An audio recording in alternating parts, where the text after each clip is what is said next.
সুপ্রিয় দর্শক, আসসালামু আলাইকুম। সবাইকে স্বাগত জানাচ্ছি আজকের গুরুত্বপূর্ণ সংবাদে।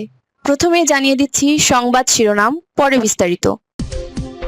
বিএনপি সমর্থিত জুনায়েদের বিপক্ষে লড়বেন ব্যারিস্টার রুমিন। এদিকে দিল্লিতে বাংলাদেশ হাইকমিশনের বাইরে বিক্ষোভ, সংঘর্ষ।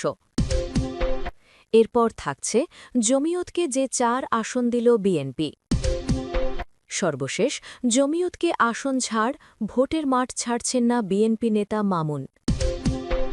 শুনছিলেন সংবাদ শিরোনাম, এখন বিস্তারিত। তার আগে হৃদয় ছুঁয়ে যাওয়া একটি আবেদন। যদি হাদি নামটি আপনার বুকের ভেতরটা কাঁপিয়ে দেয়, যদি দিনের আলোতে জনসম্মুখে গুলিবিদ্ধ হওয়ার সেই মুহূর্ত আপনাকে নীরব করে দেয়, তাহলে আজ চুপ থাকবেন না। একটি ছোট্ট শব্দ লিখুন কমেন্টে, হাদির উপর হামলার বিচার চাই। আর দুহাত তুলে দোয়া করুন, হে আল্লাহ, হাদিকে তুমি জান্নাতুল ফেরদাউস দান করো, তার শোকাহত পরিবারকে দাও অসীম ধৈর্য, ভাঙা হৃদয়গুলোকে শক্ত করে ধরার তৌফিক দাও। মনে রাখবেন, আপনার একটি দোয়া, একটি ছোট্ট কমেন্ট, হয়তো সেটাই আজ হাদির পরিবারের জন্য সবচেয়ে বড় শক্তি, সহযোদ্ধাদের জন্য সবচেয়ে বড় সান্ত্বনা হয়ে উঠবে। আর যদি সত্যিই আপনি অন্যায়ের বিরুদ্ধে দাঁড়াতে চান, যদি চান এই রক্ত যেন বৃথা না যায়, তাহলে এখনই আমাদের চ্যানেলটি সাবস্ক্রাইব করুন, ভিডিওটি শেয়ার করুন, যাতে এই হামলা চাপা না পড়ে, যাতে অপরাধীরা আড়ালে লুকোতে না পারে, যাতে একদিন তারা আইনের কাঠগড়ায় দাঁড়াতে বাধ্য হয়। চলুন বেশি কথা না বাড়িয়ে বিস্তারিত জেনে নিই। বিএনপি সমর্থিত জুনায়েদের বিপক্ষে লড়বেন ব্যারিস্টার রুমিন। আসন্ন ত্রয়োদশ সংসদ নির্বাচনে বাংলাদেশ জাতীয়তাবাদী দলের বিএনপির সমর্থন নিয়ে ব্রাহ্মণবাড়িয়া ২ সারাইল আশুগঞ্জ আসনে লড়বেন জমিয়ত নেতা মওলানা জুনায়েদ আল হাবিব। এদিকে দলীয় মনোনয়ন না পেলেও স্তনদপন্থী হয়ে লড়ার ঘোষণা দিয়েছেন বিএনপি কেন্দ্রীয় নির্বাহী কমিটির সহ আন্তর্জাতিক বিষয়ক সম্পাদক ব্যারিস্টার রুমিন ফারহানা। দলীয় মনোনয়ন না পেলেও নির্বাচন করার কথা জানিয়ে ব্যারিস্টার রুমিন বলেন, আমি যা বলি আমি তাই করি, এইটা ভালো হইলে ভালো মন্দ হইলে আমার কিছু করার নাই। আপনারা যদি আমার পাশে থাকেন, মার্কা যাই হোক, নির্বাচন করব আমি সারাইল আশুগঞ্জ থেকেই।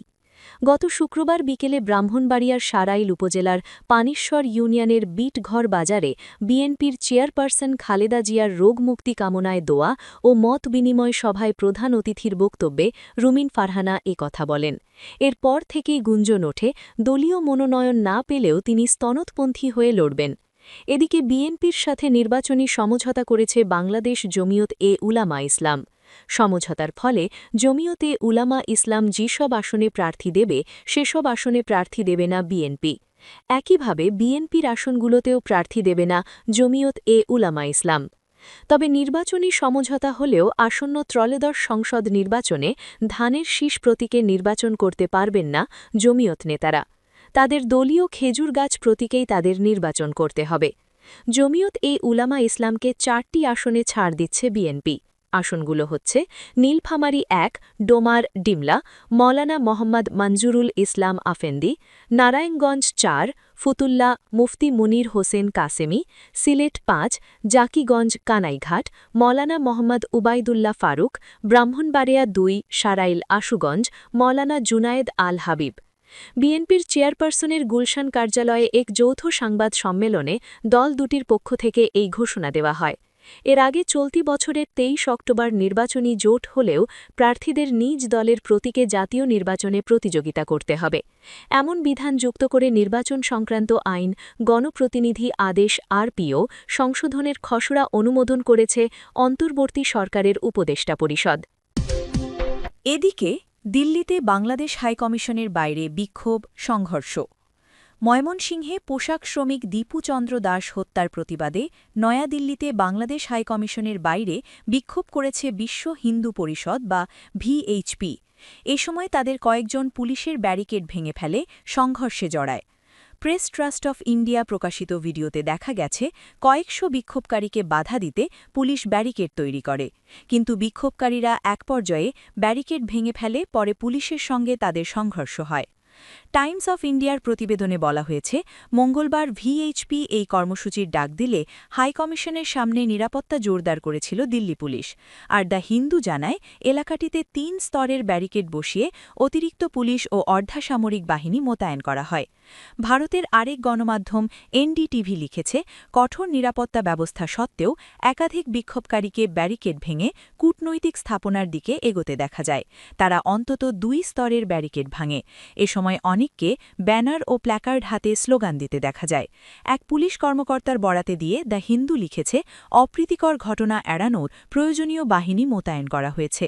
গতকাল সোমবার কলকাতায় বাংলাদেশ উপহাইকমিশন ও শিলিগুড়িতে ভিসা সেন্টারের সামনে বিক্ষোভ করে বেশ কয়েকটি সংগঠন। এর পরিপ্রেক্ষিতে শিলিগুড়ি ও আগরতলায় ভিসা সেন্টার সাময়িকভাবে বন্ধ ঘোষণা করা হয়েছে। একই দিন ভিসা সেবা সাময়িক বন্ধ ঘোষণা করে দিল্লিতে বাংলাদেশ হাইকমিশনের ফটকে নোটিশ টাঙানো হয়। কলকাতায় সোমবার বিক্ষোভ হয় ৩ দফায়। এর একটিতে বিজেপি এবং পশ্চিমবঙ্গ বিধানসভার বিরোধী দলীয় নেতা শুভেন্দু অধিকারীর নেতৃত্বে জড়ো হন হিন্দু সনাতনীরা। পুলিশ বাধা দিলে তারা ধস্তাধস্তিতে জড়ান। আর শিলিগুড়িতে ভিসা সেন্টারের সামনে জড়ো হয়ে বিক্ষোভকারীরা বাংলাদেশের পতাকা সম্মিলিত ফ্লেক্স টেনে ছিঁড়ে ফেলেন। এরপর সেই ফ্লেক্স ও প্রধান উপদেষ্টার কুশপুত্তলিকায় আগুন দেন। কয়েকজন পুলিশের সঙ্গে ভেতরে গিয়ে ভিসা সেন্টার বন্ধ রাখার হুমকি দেন দায়িত্বরত কর্মীরা। মঙ্গলবার সকালে ঢাকায় নিযুক্ত ভারতের উচ্চায়ুক্ত প্রণয় ভার্মাকে বাংলাদেশ পররাষ্ট্র মন্ত্রণালয়ে তলব করা হয়।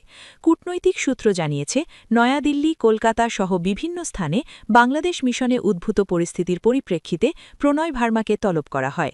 নিরাপত্তা নিয়ে উদ্ভূত পরিস্থিতির প্রতিবাদ জানানো হয় প্রণয় ভার্মার কাছে।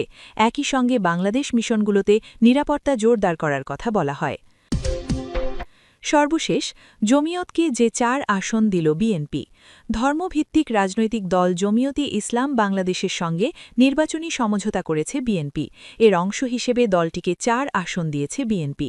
মঙ্গলবার দুপুরে গুলশানে বিএনপি চেয়ারপারসনের কার্যালয়ে এক যৌথ সাংবাদিক সম্মেলনে এই সমঝোতার ঘোষণা দেওয়া হয়।